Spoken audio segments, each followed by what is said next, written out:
السلام علیکم ناظرین آج ہمارے ساتھ ایک ایسے شخص موجود ہیں جن کے ساتھ 2012 سے میرا بڑا دلی تعلق ہے، محبت والا تعلق ہے۔ میرے ساتھ موجود ہیں علی عباس صاحب جو کہ رائٹر ہیں، ٹرینر ہیں، ٹریولر ہیں۔ آج ہم ان سے ایک مختصر سیشن کرتے ہیں، گفتگو کرتے ہیں۔ السلام علیکم سر۔ بسم اللہ الرحمن الرحیم، اللہم صلی علی محمد وعلی آل محمد وبارک وسلم۔ وعلیکم السلام وکاس۔ سر سب سے پہلے ایک دلی کویسچن، ایک تجسس آپ کے بارے میں جو مجھے آپ کو دیکھ کے آتا ہے وہ میں پوچھنا چاہوں گا۔ وہ یہ ہے کہ آپ ماشاءاللہ پوری دنیا گھومتے ہیں، ٹریول کرتے ہیں، ادھر ادھر آتے جاتے ہیں، انجوائے کرتے ہیں لائف۔ آپ کا سورس آف انکم کیا ہے؟ اب میں دیکھتا ہوں کہ آپ ماشاءاللہ فائنینشیل فریڈم میں ہیں، تو یہ کیسے پاسبل ہے؟ اس کے بارے میں ہمیں کہانی ہے۔ اچھا وکاس، جب میں نے 8-10 سال پہلے جب میں نے مختلف تحقیقیں کی تو میں نے یہ دیکھا کہ آپ زندگی ہائی لیول کی اور بیسٹ لائف اس وقت تک نہیں گزار سکتے جب تک آپ کے پاس فائنینشیل فریڈم نہیں ہے۔ پھر میں طریقے سوچتا رہتا تھا کہ میں کوئی ایسا کون سا کام کروں جس میں میرا وقت کم لگے اور مجھے پیسے زیادہ آ جائیں، تاکہ میرا جو زندگی کا جو بیشتر حصہ ہے وہ دفتر میں فائلوں کے ساتھ اور کام میں نہ گزر جائے، کیونکہ میں چاہتا ہوں میری لائف کا ہر لمحہ میں اس کو اچھی طرح جیوں، best of the best enjoy کروں۔ تو پھر جو آپ نے کہا کہ میں پیسے کیسے کماتا ہوں، میں آرگنائزیشنل ڈیولپمنٹ کا کام کرتا ہوں۔ یہ کم لوگوں کو پتہ ہے، کیونکہ مجھے زیادہ تر لوگ رائٹر ٹرینر سمجھتے ہیں۔ میرا کام ہے میں انسٹیٹیوشنز جو ہیں وہ میں لانچ کرتا ہوں، ٹی وی چینلز کو لانچ کرتا ہوں، اور اگر کسی نے ویب ٹی وی لانچ کرنا ہو اس کی بھی میں ایڈوائزری دیتا ہوں۔ تو میں کام وکاس ذرا کرٹیکل اور کریٹیو کرتا ہوں، ٹھیک ہے، اور یہاں سے میں آرگنائزیشنز کے ساتھ ایڈوائزری کا کام کرتا ہوں اور وہ مجھے پیسے دیتے ہیں اس کام کے۔ اچھا، اس میں بھی میں کوئی بہت زیادہ جان نہیں مارتا۔ میں سی اوز اور ڈائریکٹرز کے سامنے بیٹھ جاتا ہوں، وہ مجھے کہتے ہیں ہم یہ والا ہم پروجیکٹ لانچ کرنا چاہتے ہیں، آپ اس کی فیزیبلٹی بنا کے ہمیں دیں کہ یہ کیا وائبل ہے، یہ چلے گا یا اس کو چلانا ہے، اس کو کیسے چلانا ہے۔ تو میری یہ ایکسپرٹیز بن چکی ہے، کیونکہ سپیریئر گروپ آف کالجز میں میں نے 12 سال جاب کی، اور میری خوش قسمتی یہ تھی کہ میں نے چودھری عبدالرحمان صاحب کے ساتھ بہت کام کیا، کیونکہ وہ پچھلے 12 سالوں میں بہت سارے پروجیکٹس لانچ ہوئے سپیریئر میں، اسکولز کا، کالجز کا، out of city campuses, university, اخبار، ریڈیو، ٹی وی، لاہور رنگ ٹی وی، اور بہت سے جب چینلز اور جب ادارے لانچ ہوئے تو میں نے سوچا کہ یہ ایکسپرٹی بہت کم لوگوں میں ہے۔ وکاس، آپ کو پیسے زیادہ تب ملتے ہیں جب آپ کوئی ایسی نیش کے ایکسپرٹ ہو جائیں جس کے پورے پاکستان میں بہت کم لوگ موجود ہیں۔ جیسے ٹریننگ انڈسٹری میں اگر کسی نے جو ٹریننگ کا ادارہ بنانا ہو، وہ ایک دفعہ مجھ سے ضرور کنسلٹ کرتا ہے کہ میں یہ ٹاپکس کون سے ہونے چاہیے اور اس کو مارکیٹ کیسے کرنا ہے، آپ کیسے کرتے تھے۔ تو میں نے یہ آرگنائزیشنل ڈیولپمنٹ کو میں نے اپنا نیش بنایا اور اس سے میں پیسے کما لیتے ہیں، اور میں میرے خیال سے پیسے جو جہاں میں کماتا ہوں وہ 30 ڈیز میں، اگر آپ کو ورکنگ آورز اپنے بتاؤں تو 30 گھنٹے سے زیادہ میں کام نہیں کرتا۔ 30 ڈیز میں؟ ہاں، 30 گھنٹے۔ باقی وقت میں اپنا نالج گیننگ میں مختلف لوگوں کے ساتھ گپ شپ، کھانوں پہ یا سیشنز پہ، ٹریننگز پہ، انٹرویوز پہ میرا بیشتر وقت گزرتا ہے۔ کام بھی ہو رہا ہوتا ہے اور وہ انجوائے بھی ہو رہا ہے۔ ہاں، میں وہاں سے لرن کرتا ہوں نیو آئیڈیاز، اور لوگوں کے ساتھ مل کے ٹیم بنا رہا ہوتا ہوں اپنے دماغ میں کہ اس کو یہاں بھی یوٹیلائز ہو سکتا ہے، یہ اس پروجیکٹ میں فٹ بیٹھتا ہے۔ باقی دن میں یہ کام کرتا ہوں، اور باقی جو کام ہے وہ پیسہ مجھے یہ 30 گھنٹے مجھے مل جاتے ہیں۔ اچھا سر، ٹیکنیکل ایجوکیشن کا بڑا شور ہے کہ اسکلز سیکھنے چاہیے، نئے نئے اسکلز آپ کے پاس ہونے چاہیے، اور یہ فری لانسنگ اور آن لائن بزنس یہ آج کل بڑا ٹرینڈ ہمارے یہاں عام ہو رہا ہے۔ تو آپ کیا سمجھتے ہیں کہ اگر ایک شخص، ایک اسٹوڈنٹ، اس نے جو فارمل ایجوکیشن ہے وہ حاصل نہیں کی، اس کے پاس اسکلز ہیں یا وہ یہ چیزیں لرن کر لیتا ہے، تو اس کے لیے کیا انف ہے؟ بہت زیادہ یہ بات ہونی شروع ہو گئی ہے۔ پہلے ہمیں یہ سمجھنا پڑے گا وکاس صاحب، کیا ایجوکیشن صرف اس لیے ہم حاصل کر رہے ہیں کہ ہمیں نوکری کرنی اور پیسے کمانے ہیں، یا ہم اس لیے حاصل کر رہے ہیں کہ ہم نے ایک اچھا انسان بننا ہے، یا ہم نے کچھ ایسے وہاں پہ لوگوں کے ساتھ ملاقات کرنی ہے جو کہ ہم سے ہائی پروفائل ہیں، جیسے پروفیسرز ہیں، ڈینز ہیں، وائس چانسلرز ہیں۔ اب دیکھیں، یہ آپ کو ماحول تو کہیں نہیں ملے گا، علمی ماحول نہیں ملے گا آپ کو کہیں پہ۔ اگر تو آپ نے، آپ کا فوکس ہے کہ میں نے صرف پیسے کمانے ہیں لائف میں، دیٹس اٹ، آپ اسکل حاصل کریں اور پیسے کمانے شروع کر دیں. اس میں پھر آپ کی ریلیشن بلڈنگ، دوستیاں، آپ کے musical shows, fashion shows, movies, hostel life is the best life. اب یہ ساری انجوائمنٹس پھر آپ کی لائف میں نہیں آئیں گی، اور پھر اس کی جو محرومی ہے وقاص صاحب، وہ ساری زندگی آپ کو محسوس ہوتی رہے گی. ہو سکتا ہے 25 سال میں آپ یہ کام شروع کریں، 35 سال میں آپ کروڑ پتی بن جائیں اور آپ کے پاس بہت پیسہ آ جائے. پھر 35 سال سے لے کے جو آپ کی 60 سال کی زندگی ہے، آگے والے 25 سال جو ہیں، وہ ہو سکتا ہے ریپینٹ میں گزرے اور آپ کے دل میں محرومی رہے کہ جیسے یہ بچے بچیاں بیٹھ کے کافیز پی رہے ہیں، گپ شپ لگا رہے ہیں، انٹلیکچوئل ڈسکورس کر رہے ہیں، کتابیں پڑھ رہے ہیں، ٹورس پہ جا رہے ہیں. اب یہ ساری انجوائمنٹس کو بھی تو سمجھے نا آپ، یہ ایک پیکج ہے پورا. بالکل ایسے. اگر اس پیکج کو حاصل کرنا ہے آپ لوگوں نے تو یونیورسٹی میں آپ لوگ ضرور پڑھائی کریں، ساتھ ساتھ اسکلز بھی سیکھتے رہیں. ویسے تو بہت بات ہو رہی ہے کہ آنے والے وقت میں ڈگریز کی بہت زیادہ ضرورت نہیں رہے گی. جیسے آرگنائزیشنز نے جو جیسے سوشل میڈیا کے جو گروز ہیں وہ تو کہہ دیتے ہیں اب ڈائریکٹلی کہ آپ اسکلز لے کے آئیں، ہمیں آپ کو جاب دیں. اسکل ضرور ہونی چاہیے، لیکن اٹھنے بیٹھنے کے طریقے، آپ کی دوستیاں، پروفیسرز کے ساتھ میٹنگ، یہ سارے اسٹارٹ اپس، یہ سارا ماحول آپ نے اگر اس وقت زندگی کے مس کر دیا تو بڑی بات میں آپ کو یاد آئے گا. یہ بات آپ کی بالکل امپورٹنٹ ہے. اچھا سر، ایک کیس اسٹڈی ہے جو آپ ہمیں اس کا سولوشن پرووائڈ کریں. ایک بچہ ہے، ایک شخص ہے، وہ جاب کرتا ہے، پرائیویٹ جاب ہے یا گورنمنٹ جاب ہے. اس کا پیشن ہے لکھنا یا بولنا، لیکن جاب میں مشکل یہ ہے کہ اس کو ٹائم نہیں مل پا رہا، اور وہ جاب اس لیے چھوڑ بھی نہیں رہا کہ وہ اب کمائے گا کیسے. صحیح. یا مے بھی اس کو خوف ہے کہ وہ کوئی اسٹارٹ اپ شروع کرتا ہے، وہ ناکام ہو جاتا ہے. ٹھیک ہے، اس کے ساتھ ساتھ وہ اس نے پلان جو بھی کیا ہے، اگر ارننگ نہیں ہو رہی تو وہ الٹیمیٹلی ناکام ہو جائے گا، تو فرسٹریشن پہ جائے گا.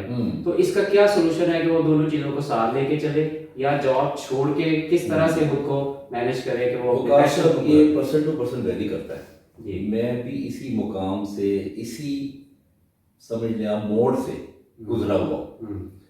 میں کوئی جاب نہیں کرتا تھا، میں زندگی کے 4 سال میں بے روزگار بھی رہا. لیکن میں نے کہا، میں نے فائز حسن سیال صاحب کے لیکچر سنے ہوئے تھے، اور میں نے کہا تھا کہ میں اپنے نا مزاج کے مطابق ہی جاب کروں گا. یہ زندگی ایک ہے، میں نے نہیں کسی کے کہنے پہ جاب کرنا. اچھا، اس کی وجہ سے میں 4 سال بے روزگار رہا، فائنینشیل کرائسس بھی رہے، لیکن مجھے میرے فادر کی بڑی سپورٹ تھی. وہ خرچہ اٹھاتے تھے، وہ کہتے تھے تم کر رہے ہو کرتے جاؤ، مجھے اچھے لگتے ہو جو بھی تم کر رہے ہو. لیکن وہ شاید ویژنری تھے، وہ ان کی نگاہ تھی، وہ دیکھ رہے تھے. وہ کہہ رہے تھے تم کر رہے ہو، کرتے رہو، اللہ بہتری کرے گا، کوئی مسئلہ نہیں. اب مجھے خرچہ بھی ملتا تھا، کرایہ بھی ملتا تھا، کھانا بھی ملتا تھا، کچھ مجھے پیسے دینے نہیں پڑتے تھے. لیتا بھی میں بہت تھوڑے تھا، رکشوں کا کرایہ اور ویگن کا کرایہ میں اسے گزارا کر لیتا تھا. تو جہاں پہ جاتا تھا وہاں پہ کھا لیا کرتا تھا تاکہ میرا نظام چلتا رہے. اب ڈیپینڈ کرتا ہے کہ ایک کوئی جنونی ہے، اگر وہ کہتا ہے میں نے کوئی اور کام نہیں کرتا، نہ کرے.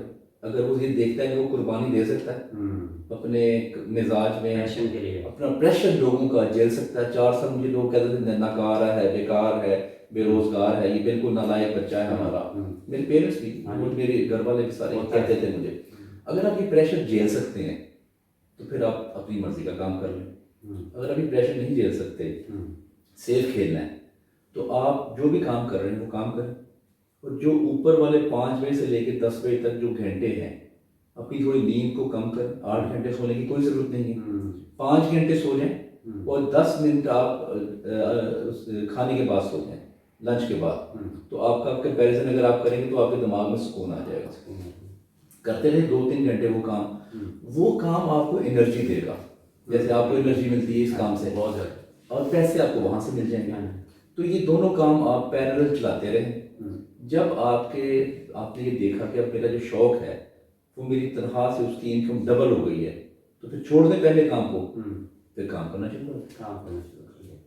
اچھا سر، یہ تھوڑا گائڈ کریں کہ ایک شخص اچھا اسپیکر ہے یا رائٹر ہے، اس نے بک لکھی ہے یا وہ لکھنا چاہ رہا ہے، وہ ایک اچھا اسپیکر، آڈینس اور اچھا رائٹر وہ اپنے پڑھنے والے جو اس کے ریڈرز ہیں وہ کیسے کریٹ کر سکتا ہے؟ کیا وہ اپنی سیلف برانڈنگ کرے گا یا کیا طریقہ کار ہوگا؟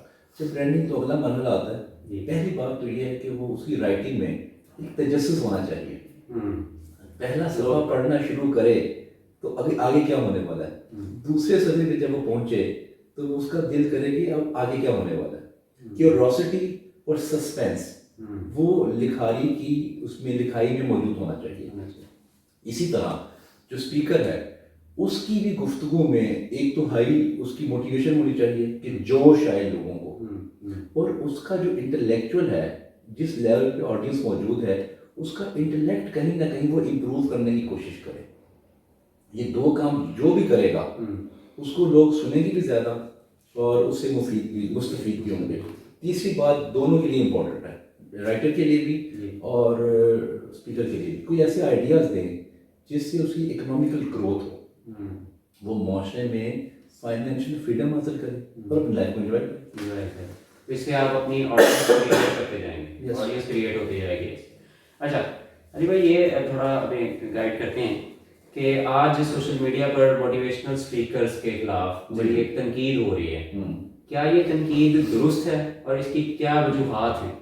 اس کے متعلق تھوڑی روشنی ڈال. دیکھیں ہماری قوم نا اکثر ایک امید لگاتی ہے کسی ایک شعبے کے ساتھ. پہلے لیٹ سپوز ہمیشہ سے امید تھی سیاستدانوں کے ساتھ, وہ ٹوٹی. پھر ایک وکلا جو کنونشن شروع ہوئی, کیا کہنا چاہیے اس کو, وکلا جو انقلاب لانا چاہتے تھے وہ ٹوٹا. فوج سے بڑی امیدیں تھیں لوگوں کی, وہ ٹوٹی. اس کے بعد اسکالرس سے امیدیں تھیں کہ یا پھر اسکالرس, پھر اینکرز آ گئے, کالمسٹ آ گئے, رائٹرز آ گئے, شاعر. امیدیں ٹوٹتی رہی لوگوں کی, ٹھیک ہے. اور اب موٹیویشنل اسپیکرس کا دور ہے. اب وہ امید جب ٹوٹتی ہے تو پھر لوگ کہتے ہیں کہ یہ تو بات ہی کرتے ہیں, یہ ایسا ایکچوئل میں ہوتا نہیں ہے. وہاں سے پڑھ کے, وہاں سے لے کے, وہاں سے چیزیں کر کے یہ بیان کر دیتے ہیں. تو میں آپ کے اس پروگرام کے توسط سے میں یہ بات سب کو کہنا چاہوں گا کہ جو بھی شخص آپ سے کوئی بات کر رہا ہو, آپ ہاتھ کھڑا کریں سارے مجمع. اگر وہ یہ بتا رہا ہے کہ how to be a billionaire, تو ہاتھ کھڑا کر کے کہیں کہ آپ بلینئر ہیں. اگر وہ کہیں نہیں تو کہیں پھر پلیز آپ کو اس بات پہ بات کرنے کا کوئی حق حاصل نہیں ہے. آپ کو کتاب لکھنی چاہیے. یہ اگر کوئی بتا رہا ہے تو وہ پوچھے آپ کی کتابیں ہیں آپ کی, آپ نے خود لکھی نہیں لکھی تو کہیں جی سوری سر آپ ایلیجیبل نہیں ہے یہ بات کرنے کی. جیسے میں ایک زمانے میں تبلیغ کیا کرتا تھا کہ آپ کو سادگی سے شادی کرنی چاہیے, تو لوگ مجھے کہتے تھے آپ کی شادی ہوئی ہے, میں نے کہا سر نہیں ہوئی. تو وہ کہتے ہیں آپ کو نا بات کرنے کا حق نہیں ہے, پہلے شادی کریں جو آپ کانسیپٹ کے مطابق کہہ رہے ہیں, اس کے بعد اس کانسیپٹ کو تبلیغ کریں. پھر میں نے 50,000 میں شادی کی اور پھر میں نے اب میں اسٹرانگلی اپنے اوتھینٹک وے سے کانفیڈنس میں کر سکتا ہوں. اسی طرح مجھے ٹریولنگ پہ بات کرنے کا شوق تھا. میں نے بات کرنی شروع کی اور میں نے سوچا میں نے خود تو ٹریول کیا ہی نہیں. پھر میں نے 15 ممالک مختلف اور تقریباً 100 سے زیادہ پاکستان کے شہر وزٹ کیے خود پہلے, پھر بات کرنی شروع کی. تو میرے خیال سے موٹیویشنل اسپیکرس کو جو اس طرح کی جو تنقید ہوتی ہے جن پہ لوگوں کو سوال اٹھانا چاہیے کہ پلیز آپ ہمیں وہ چیز گائیڈ نہ کریں اور پھر میکڈونلڈ کی اور KFC کی اور بل گیٹس کی مثالیں دے کے پاکستان میں یہ ہمیں ایسا نہ کریں ہمارے ساتھ. ہمیں کوئی پریکٹیکل وے تھا. جب سوال اٹھانا شروع کر دیں گے تو ہو سکتا ہے اس سے موٹیویشنل اسپیکرس کی بھی تربیت اور ڈیولپمنٹ ہو جائے. وہ شاید اس میں خود سے کرنا شروع کریں یا پھر اسی بات کو کہیں جو کہ وہ خود کرتے ہیں. یہ تو ضروری ہے کہ جس بات پہ آپ عمل کرتے ہیں وہ بات آپ وہ کریں, دوسروں کو کنوے کریں. اچھا سر, لاسٹ کویشچن ہمارا کہ نوجوانوں کے نام آپ کوئی پیغام دینا چاہیں, کوئی نصیحت کرنا چاہیں تو وہ پلیز, کیونکہ آج کل نوجوانوں میں بڑا پیشن ہے, جذبہ ہے, لیکن گائیڈنس نہیں. کوئی اسپیکر بننا چاہتا ہے, کوئی رائٹر بننا چاہتا ہے, تو ان کے نام آپ کا کیا پیغام؟ وقاص صاحب جیسے ابھی ہم بیٹھے ہوئے تھے رانا عدیل صاحب کے کمرے میں, اس میں آپ ڈسکس کر رہے تھے کہ بہت زیادہ انفارمیشن کا فلو ہے. لیکن آپ جب کہتے ہیں کہ انفارمیشن نالج تو بہت زیادہ ہے, ڈیولپمنٹ اس طرح سے نظر نہیں آ رہی. جب بہت زیادہ انفارمیشن فلو ہوتا ہے انسان کنفیوز ہو جاتا ہے کہ کیا کرنا ہے, کدھر جانا ہے, کس پہ عمل کرنا. آپ کا جہاں پہ دل ٹھک جائے جس شخصیت پہ, آپ اس شخصیت کو پکڑ لیں اور اس شخصیت کے تمام انٹرویو سنیں, تمام اس کے لیکچر سنیں, اس کی کتابیں پڑھیں, اس کے ساتھ وقت گزارنے کی کوشش کریں. جب آپ یہ کام کریں گے تو یہ آپ کا جو فوکس ہے نا وہ ایک شخص پہ ہو جائے گا, اور اس کی جو پرسنالٹی ہے اور اس کا جو نالج ہے اور اس کا جو وزڈم ہے, کریکٹر ہے خاص طور پہ, وہ آپ میں انکلکیٹ ہونا شروع ہو جائے گا. ایک کو پکڑ لیں جس کو آپ بہتر سمجھتے ہیں، جو آپ کی فیلڈ ہے. جو انجینئرز ہے وہ کوئی کسی ٹاپ انجینئر کو پکڑ لیں، کوئی ڈاکٹر ہے وہ ٹاپ کے کسی سرجن کو پکڑ لیں، جو رائٹر بننا چاہتا ہے وہ کسی ٹاپ کے رائٹر کو پکڑ لیں. ہاں اس بات کا ضرور خیال کریں کہ وہ خود ہائیلی سکسیزفل ہو، جس کو آپ فالو کریں. اگر وہ خود اسٹرگلنگ میں ہے، کیونکہ اس کو وہ ابھی راستے نہیں آتے وہ والے سکسیس کے یا ہائی اچیومنٹس کے، تو وہ گائیڈ نہیں کر سکے گا آپ کو. بہت شکریہ، تھینک یو ویری مچ. ہمارے ساتھ موجود تھے علی عباس صاحب، جو کہ ہمارے بھائی بھی ہیں، ہمارے استاد بھی ہیں، گرو بھی ہیں، رائٹر ہیں، ٹرینر ہیں، ٹریولر ہیں. آپ کے سننے کا بہت شکریہ، تھینک یو ویری مچ. اللہ حافظ.